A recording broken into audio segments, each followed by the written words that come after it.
दोस्तों, नीतीश रेड्डी और सुंदर ने अपनी खतरनाक बल्लेबाजी से पलट दिया पूरा मैच। ऑस्ट्रेलिया की उड़ा दी धजिया, रच दिया इतिहास, बना दिया वर्ल्ड रिकॉर्ड। और अगर आपको भी इंडिया और ऑस्ट्रेलिया के बीच खेले गए एक सबसे रोमांचक चौथे टेस्ट मैच के तीसरे दिन का जबरदस्त खेल पसंद आया हो तो हमारी इस वीडियो को दिल से एक लाइक जरूर कीजिएगा। आज की वीडियो का लाइक टारगेट केवल 500 लाइक का है दोस्तों, तो वीडियो को एक लाइक करना बिल्कुल भी ना भूले। दोस्तों, ऑस्ट्रेलिया के 474 के जवाब में जब 221 रनों पर ही घुटने टेक गए भारत के 7 बल्लेबाज, मुश्किल में था हिंदुस्तान। तब टीम इंडिया का संकट मोचक बनते हुए नीतीश कुमार रेड्डी ने अपने बल्ले से शतक जड़कर न केवल इतिहास लिखा बल्कि सुंदर के साथ मिलकर ऐसा हाहाकार मचाया कि देखते ही देखते पूरे मैच की दिशा दशा को ही पलट कर रख दिया। तो आखिर कैसे उन दोनों की तूफानी बल्लेबाजी के आगे नतमस्तक हुआ है? ऑस्ट्रेलिया कितने रन ठोक डालें दोनों ने मिलकर? क्या हो गया है भारत का स्कोर? दिखाएंगे इस रोंगटे खड़े कर देने वाले रोमांचक चौथे टेस्ट के तीसरे दिन की पूरी हाईलाइट। तो हमारे साथ अंत तक बने रहे। लेकिन उससे पहले आपको क्या लगता है कि टीम इंडिया अभी भी यह चौथा टेस्ट मैच जीत पाएगी या नहीं? अपनी कीमती राय नीचे कमेंट करके जरूर बताइए। दोस्तों, मेलबर्न के मैदान पर इंडिया और ऑस्ट्रेलिया के बीच खेले जा रहे चौथे टेस्ट मैच के पहले 2 दिनों में तो ऑस्ट्रेलिया भारत पर पूरी तरीके से हावी थी। जहां पहले ऑस्ट्रेलिया ने 474 रन ठोक डाले तो जवाब में टीम इंडिया ने दूसरे दिन का खेल खत्म होने तक 46 ओवर में 164 रन 5 विकेट के नुकसान पर बनाए थे। ऋषभ पंत 6 और रविंद्र जडेजा 4 रन बनाकर नाबाद मौजूद थे। जहां तीसरे दिन सूरज की पहली किरण के साथ जब यह मुकाबला शुरू हुआ तो इन दोनों के कंधों पर अपनी टीम को इस मुश्किल घड़ी से निकालने की बड़ी जिम्मेदारी थी।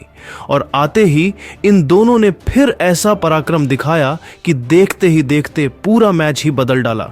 जी हां दोस्तों, ऑस्ट्रेलियाई गेंदबाज जल्दी से जल्दी विकेट लेना चाहते थे, लेकिन दोस्तों दिन का पहला ही ओवर लेकर आए।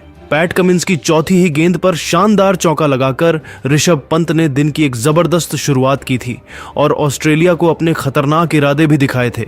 उसके बाद रुकना क्या होता है वह तो उन्हें आता ही नहीं था। ऋषभ पंत तो आज सिर पर कफन बांधकर मैदान में उतरे थे। उनकी खतरनाक बल्लेबाजी का नतीजा ऐसा हुआ कि 50 ओवर में ऑस्ट्रेलिया ने 174 रन 5 विकेट के नुकसान पर बना लिए थे। ये दोनों कमाल की बल्लेबाजी कर रहे थे। उनके दम पर इंडिया ने मैच में मजबूती से पकड़ बनानी शुरू कर दी थी। धीरे धीरे उनके बीच की पार्टनरशिप लंबी और लंबी होती जा रही थी। ऋषभ पंत तो सीधा चौकों से ही बात कर रहे थे। 52वां ओवर लेकर आए स्कॉट बोलैंड की पहली ही गेंद पर पंत ने एक और जोरदार चौका लगाकर उनका स्वागत किया और उन्हें बता दिया कि आज ऋषभ पंत के सामने किसी की भी एक नहीं चलने वाली है। अब तो इन दोनों बल्लेबाजों ने ऑस्ट्रेलिया के गेंदबाजों को दिन में तारे दिखाने शुरू कर दिए थे। 54वां ओवर लेकर आए स्कॉट बोलैंड की अंतिम गेंद पर रविंद्र जडेजा ने एक बार फिर फाइन लेग की दिशा में परफेक्ट शॉट लगाकर खूबसूरत चौका बटोरा। यह दोनों टीम इंडिया को तेजी से आगे बढ़ा रहे थे। 55 ओवर में भारतीय टीम ने 189 रन बना दिए थे। इन दोनों के बीच 40 रनों की साझेदारी भी हो चुकी थी, जो ऑस्ट्रेलिया के लिए खतरा बनती जा रही थी। लेकिन दोस्तों, जैसे ही भारत के लिए सब कुछ सही हुआ तभी 56वां ओवर लेकर आए स्कॉट बोलैंड ने ओवर की चौथी गेंद पर ऋषभ पंत को नेथन लियोन के हाथों कैच आउट करवाकर टीम इंडिया को 6वां झटका दे दिया, या फिर कहें कि ऋषभ पंत गिफ्ट में ऑस्ट्रेलिया को अपना विकेट दे गए। जी हां दोस्तों, एक बार फिर बाद शॉट लगाने के चक्कर में ऋषभ पंत अपनी गलती की वजह से आउट हो गए और इसका खामियाजा टीम इंडिया को भुगतना पड़ा, जहां ऋषभ पंत 37 गेंद पर 3 चौकों की बदौलत 28 रन बनाकर पेवेलियन लौट गए। इसके बाद तो पूरा हिंदुस्तान मायूस हो गया। उनके आउट होने के बाद अब मैदान में जलवा दिखाने नीतीश कुमार रेड्डी आए थे, जो टीम इंडिया की आखिरी उम्मीद थे। आते ही इस खिलाड़ी ने एक खतरनाक चौका लगाकर अपनी पारी की शुरुआत की थी। देखते ही देखते दोनों ने मिलकर 58 ओवर में टीम इंडिया को 200 रनों तक पहुंचा दिया। तो इन्होंने फूंक फूंक कर कदम रखते हुए सिंगल डबल लेकर एक पार्टनरशिप बिल्ड करनी शुरू की। उनका लक्ष्य था एक छोटी लेकिन अच्छी साझेदारी बनाना, ताकि टीम इंडिया ज्यादा से ज्यादा रन बटोर सके। 43 ओवर में उन्होंने टीम इंडिया को 214 रनों तक पहुंचाया। तो अगले ही ओवर की पहली गेंद पर मिचेल स्टार्क का स्वागत जडेजा ने खूबसूरत चौका लगाकर किया था। ऐसा लगा था कि रविंद्र जडेजा टीम इंडिया के पालनहार बनेंगे, लेकिन दोस्तों 65वां ओवर लेकर आए नाथन लियोन ने 5वीं ही गेंद पर रविंद्र जडेजा को एलबीडब्ल्यू कर टीम इंडिया की उस उम्मीद को भी चकनाचूर कर दिया था। जहां जडेजा केवल 17 रन बनाकर एलबीडब्ल्यू हो गए और 222 रनों पर ही टीम इंडिया ने अपने 7 बल्लेबाज खो दिए। लेकिन दोस्तों अभी भी नितेश रेड्डी रुकने का नाम नहीं ले रहे थे। जडेजा का विकेट चटकाने वाले लायन को अगले ओवर में निशाना बनाते हुए नीतीश ने एक जबरदस्त तूफानी छक्का उड़ाया और इस गेंदबाज के आत्मसम्मान को ठेस पहुंचाई।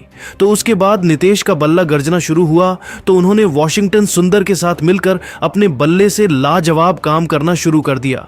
देखते ही देखते उन्होंने 73 ओवर में लंच ब्रेक तक टीम इंडिया को 244 रनों तक पहुंचा दिया था। लंच ब्रेक के बाद मैदान में आते ही पहले ओवर में ही कमेंट्स ने नीतीश रेड्डी को आउट कर दिया था, लेकिन वह वहां पर बाल बाल बच्चे गए। लेकिन ऑस्ट्रेलिया को अंदाजा भी नहीं था कि नीतीश रेड्डी को मिला जीवनदान उन्हें इतना भारी पड़ेगा। जहां 76 ओवर में नीतीश ने टीम इंडिया को 253 रनों तक पहुंचा दिया, तो फिर वॉशिंगटन सुंदर के साथ मिलकर 1-1, 2-2 रन लेकर नीतीश रेड्डी ने देखते ही देखते 40 रनों की साझेदारी 80 ओवर के भीतर ही सुंदर के साथ कर डाली थी।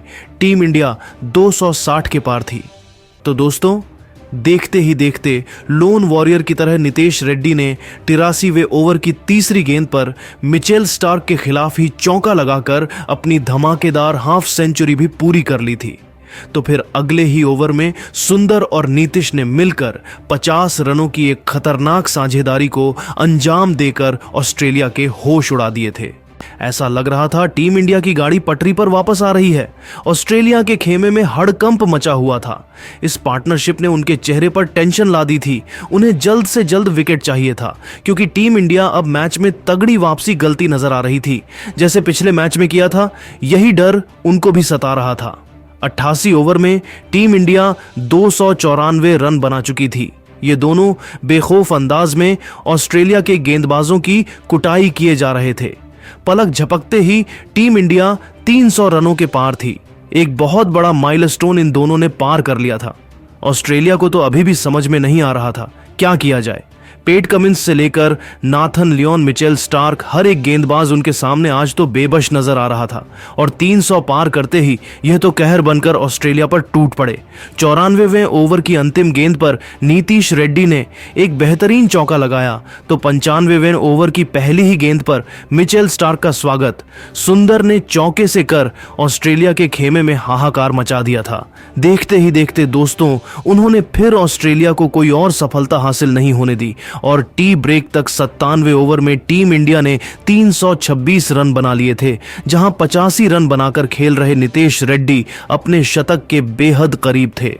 ऐसे में टी ब्रेक और हल्की फुल्की बारिश के बाद जब मुकाबला शुरू हुआ, तब हर किसी को नीतीश के शतक का बेसब्री से इंतजार था। लेकिन ऑस्ट्रेलिया के लीथल पेस अटैक के सामने यह काम आसान तो होने वाला था नहीं। जहां ऑस्ट्रेलिया के गेंदबाजों मिचेल स्टार्क और मिशेल मार्श ने आग उगलते हुए 106 ओवर तक टीम इंडिया का स्कोर केवल 339 रन होने दिया था। लेकिन दोस्तों देखते ही देखते इन दोनों खिलाड़ियों ने वह कारनामा कर दिखाया जो कोई सोच भी नहीं सकता था। सुंदर ने अर्धशतक तो नितेश रेड्डी की ऐतिहासिक पारी की बदौलत टीम इंडिया ने न केवल ऑस्ट्रेलिया को दिन में तारे दिखाएं, बल्कि भारतीय क्रिकेट टीम की तगड़ी वापसी कराकर अब इस मैच को बराबरी पर ला खड़ा कर दिया है। दोस्तों नीतीश रेड्डी ने अपने करियर का पहले शतक जड़कर इतिहास रच दिया। पूरी टीम ने उनके लिए खड़े होकर तालियां बजाई। विराट, रोहित, गंभीर सब खुश थे। जो डिसिप्लिन और कैरेक्टर आज इन दोनों ने दिखाया, उसने तो सभी का दिल जीत लिया। भारत को न केवल इन दोनों ने फॉलो ऑन के खतरे से बचाया, बल्कि इस मैच में भारत को जीत की उम्मीद भी दिला दी है। अब भारत अगर ये मैच जीत गया तो सीरीज भी जीत सकता है। लेकिन दोस्तों, अब आपको क्या लगता है कि टीम इंडिया अभी भी ये चौथा टेस्ट मैच जीत पाएगी या नहीं? आपको सुंदर और नीतीश में से किसकी बैटिंग सबसे अच्छी लगी और इनकी पारी को आप सभी 10 में से कितने नंबर देंगे? अपनी कीमती राय नीचे कमेंट करके जरूर बताइए। और ऐसी ही नई नई और धमाकेदार खबरें सबसे पहले जानने के लिए हमारे इस वीडियो को लाइक और चैनल को सब्सक्राइब करना तो बिल्कुल भी ना भूले। धन्यवाद।